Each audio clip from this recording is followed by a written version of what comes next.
Hello, જય Shri Krishna friends. આજનો video આજ રાતે આવશે કદાચ, કાં તો કાલ સવારે એક દિવસ મોડો થશે, એના માટે સોરી. હું છું રાધા આહિર.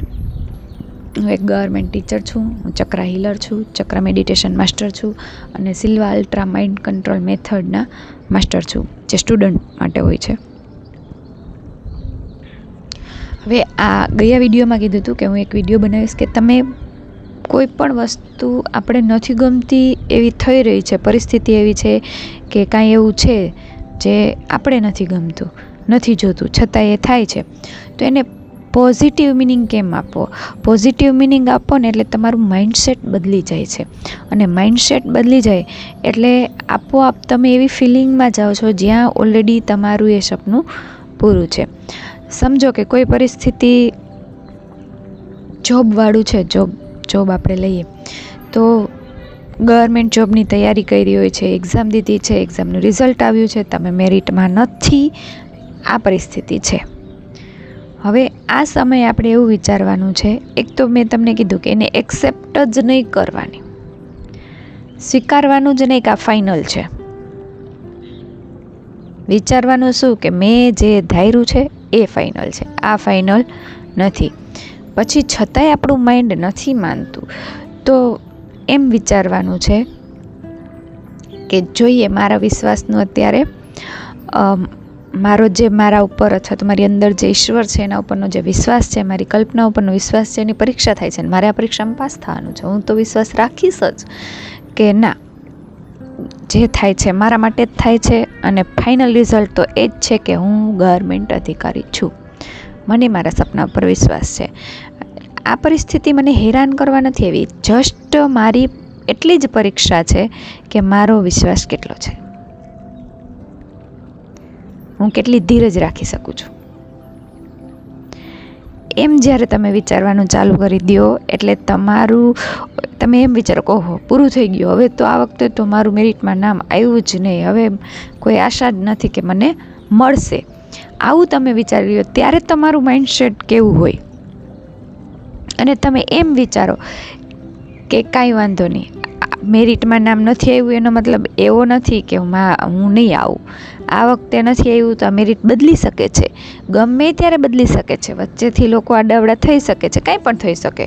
આપણે ધાર્યું ના હોય એ વસ્તુ બધી પણ થઈ શકે, ધાર્યું એ તો થાય જ છે, પણ નથી ધાર્યું એવું પણ થઈ શકે છે. શા માટે? કારણ કે તમે જે ધાર્યું છે એને પૂરું કરવા માટે. તો ત્યારે એવું જ વિચારવાનું છે કે આ મારી ધીરજની પરીક્ષા છે, આ મારા વિશ્વાસની પરીક્ષા છે, અને મને વિશ્વાસ છે કે મેં જે ધાર્યું છે એ જ સત્ય છે. અત્યારે મારી ધીરજની પરીક્ષા છે, હું એન્જોય કરું. મેરિટમાં નામ નથી આવ્યું એમ નહીં વિચારું, હું એન્જોય કરું કે આવી ગયું છે, એમ વિચારીને હું મારી લાઈફમાં ઇન્વોલ્વ થાઉં ડેઈલી, અને માઇન્ડફુલ થાવ, સતત નેગેટિવ ન વિચારે રાખું. મતલબ કોઈ પણ પરિસ્થિતિ આવે એને પોઝિટિવ મિનિંગ આપતા શીખો. તમારો કોઈ જોડે ઝઘડો થયો છે, તમારા હસબન્ડ કે વાઈફ એ તમારો ફોન રિસીવ નથી કરતા અથવા તો તમને નથી બોલાવતા, તો અંદરથી એવું વિચારો કે એ નાટક કરે છે, મારી ઉપર ગુસ્સો થવાનું, એ નાટક કરે છે મારી સાથે ન બોલવાનું, એને બોલવાનું તો ખૂબ મન થાય છે પણ જોઉં છું કેટલી વાર નાટક કરે છે, બરાબર. આવું એમ નહીં વિચારવાનું, જો એવો જ છે, એ મને કોઈ દી બોલાવે જ નહીં, એને મારી કાંઈ પડી જ નથી, એને મારી કાંઈ જરૂર જ નથી, મને આમ કરશે ને મને તેમ કરશે ને ધીમે ધીમે આમ થશે ને, એવું નહીં વિચારવાનું. ત્યારે એવું વિચારવાનું કે નાટક કરે છે, બાકી એને હાલતું નથી મને બોલાવ્યા વગર.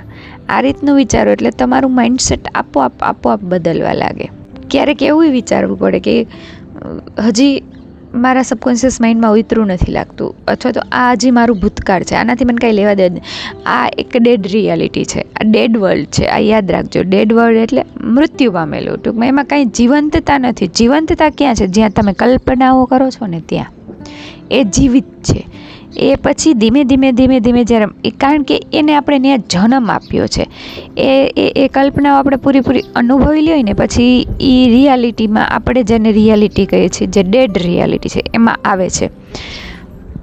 એટલે અહીંયા તો એ ડેડ જ છે, એને બદલી શકો છો તમે, ગમે તેમાં કરી શકો છો, એનાથી તમને કાંઈ ફરક પડવો જોઈએ નહીં. ટૂંકમાં આપણો ભ્રમ છે, જે કૃષ્ણ ભગવાને કીધું છે એમ કે દુનિયા છે, જે થાય છે એ બધું ભ્રમ છે. તો આ આપણો ભ્રમ છે જે થાય છે. હકીકત શું છે? જેને તમે કલ્પના કરો છો એ તમારું ભવિષ્ય બનવાનું છે. એ જ સાચું છે. એને તમે ફીલ કરશો એટલે એ જ સાચું બનશે. એટલા માટે જે તમે મિનિંગ આપી શકો કોઈ પણ પરિસ્થિતિમાં, જે મિનિંગ આપી શકો, પણ પોઝિટિવ મિનિંગ આપો, જેથી કરીને તમારો માઇન્ડસેટ એ વસ્તુ ઉપર આવી જાય કે ના, મેં જે વિચાર્યું છે, મેં જે કલ્પના કરી છે, મને જે વાતનો વિશ્વાસ છે એ જ થવાનું છે. એ જ હકીકત છે. આ મારી હકીકત નથી. એ કરવું ખૂબ જ જરૂરી છે. તમારે કોઈ પણ વસ્તુ થઈ જાય, એક્ઝામ છે, એક્ઝામ તો સમજો કે તમે એવું ધારીને બેઠા છો કે પેપર, મને તો બધું આવડે છે, પેપર મારા માટે તો સહેલું જ નીકળશે. હવે બન્યું એવું કે તમે જ્યારે પરીક્ષા હોલમાં ગયા અને પેપર થોડુંક અઘરું નીકળ્યું, તમને એમ થાય છે કે હવે નથી આવડતું. તો ત્યારે એમ વિચારવાનું કે જો મને ન આવડે ને તો કોઈને ન આવડે. મેં જે કર્યું છે એ પ્રમાણે નથી આવ્યું, હું તો ખૂબ જ હોશિયાર છું, મારાથી ઘણા બધા અહીંયા નબળા છે, એટલે હું તો તોય મેરિટમાં આવી જઈશ. અઘરું પેપર છે તોય આવી જઈશ, કારણ કે હું મેડિટેશન કરું છું, હું મારા માઇન્ડસેટ ઉપર કામ કરું છું, મેં અફર્મેશન કર્યા છે. તો આ પેપરથી ડરવાનું નથી. મને અઘરું લાગે છે તો બધાને અઘરું લાગે છે, એમાં કંઈ નવાઈ નથી. તો બધા માટે અઘરું જ છે, તો બધા તો એ પ્રમાણે મેરિટ જશે, પણ હું તો આવી જઈશ. આ રીતે વિચારવાનું. હવે અઘરું પેપર આવ્યું ને હવે પૂરું, હું મેરિટમાં નહીં આવું, મારાથી માર્ક્સ કવર નહીં થાય, મને યાદ નથી, અથવા તો મેં જે વાંચ્યું નહોતું એવું જ આવ્યું છે, એવું નહીં વિચારવાનું. આટલું બધું નહીં વિચારવાનું. ત્યાંથી સ્ટોપ કરી દેવાનું. જેટલું તમે નેગેટિવ ઓછું વિચારશો ને, કોઈ પણ વસ્તુનો આપણને નાનપણથી નેગેટિવ મિનિંગ આપતા એવો શીખવાડ્યો છે કે આપણને પહેલો વિચાર જ નેગેટિવ જ આવે, પોઝિટિવ આવે જ નહીં. આ સત્ય છે. આ આપણી કરુણા છે. હું એમ કહું, સત્ય કરુણા છે જીવનની. આપણે આપણા બાળકોને પણ આવું જ શીખવાડીએ છીએ કે કોઈ પણ વસ્તુનો નેગેટિવ મિનિંગ જ આપવાનો. એ કંઈક બોલે ને એનું આપણે વિચારીએ નહીં, આપણે એમાંય નેગેટિવ જ કરીએ. હા હશે કે હા એવું થઈ શકે છે કે એવું આપણે કહી જ ન શકીએ. ભાઈ એવા સપના જોવાના બંધ કરી દે ને, એવું ન થાય, આમ ન થાય. આપણે હકીકત બતાવવા બેસીએ છીએ. મતલબ આપણે શીખ્યા જઈએ છીએ કે કોઈ પણ પરિસ્થિતિને સૌથી પહેલાં નેગેટિવ મિનિંગ આપવાનો. કોકને જરાક મોડું થયું કે ઓહો શું થઈ ગયું છે, વાહનમાં આમ થયું છે, પેલું થયું. એવું નહીં કે એને 5-10 મિનિટ ક્યાંક લેટ થઈ ગયું હોય, થોડીક વાર કોઈક પાસે ઊભા રહી ગયા હોય, એ કાંઈ વિચારવાનું જ નહીં. એટલે આપણું માઇન્ડસેટ નાનપણથી રીતે ઘડવામાં આવ્યો છે કે આપણે સૌથી પહેલાં નેગેટિવ મિનિંગ આપીએ છીએ. હવે એ માઇન્ડસેટને આપણે ચેન્જ કરવાનો છે, એને આપણે પોઝિટિવ મિનિંગ આપતા શીખવાનો છે. કાંઈ પણ થઈ જાય આપણે એને પોઝિટિવ મિનિંગ આપતા શીખવાનું છે. એવું નથી કે જો તમે નેગેટિવ મિનિંગ આપશો અને તમે ગુસ્સો થશો તો તમારા સપના પૂરા નહીં થાય. ના ના, એ ભૂલી જાજો. એવું છે જ નહીં.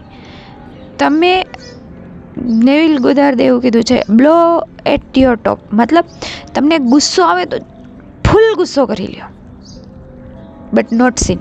મતલબ પણ તમે તમારા સપનાને ન ભૂલો. રાતે જ્યારે સુવા જાઓ છો ત્યારે ગુસ્સાને કાઢી નાખો મગજમાંથી બધું, અને તમે જે સપનું જોવો છો ને એને યાદ કરો, એના ઉપર વિશ્વાસ રાખો. ગુસ્સો કરો, ગમે એ કરો, પણ તમારી જે કલ્પના છે, તમારું જે સપનું છે, તમે એવું વિચાર્યું કે મને મારા બોસ પ્રમોશન આપશે, બરાબર, અને પ્રમોશન મારે પોઝિટિવ વિચારવું પડે ને કે મારા બોસ ખૂબ સારા છે, મારી કદર કરે છે, મારા કામની કદર કરે છે, મારું કામ એવું હોય છે એટલે મારા બોસ મને પ્રમોશન આપે છે. આપણે આવું વિચારીએ. હવે એવું બન્યું કે બોસ આપણા કોઈ પ્રોજેક્ટમાં ભૂલ કાઢે, ન સ્વીકારે, ન એક્સેપ્ટ કરે, તો આપણે ગુસ્સો એટલો આવે કે વાત ન પૂછો. આપણે આર્ગ્યુમેન્ટ કરી લઈએ, બાંધી લઈએ, ક્યારેક એવું થાય. તો એનો મતલબ એવો નથી કે તમને પ્રમોશન નહીં મળે. હા, તમે એવું વિચારી કે ઓહ હવે બાંધી લીધો, હવે પૂરું, હવે તો સાવે બોસ આપણને પ્રમોશન ના જ આપે. એના માઇન્ડમાં શું આપણા વિશે સાવ નેગેટિવ થઈ ગયું, તો એવું થાય.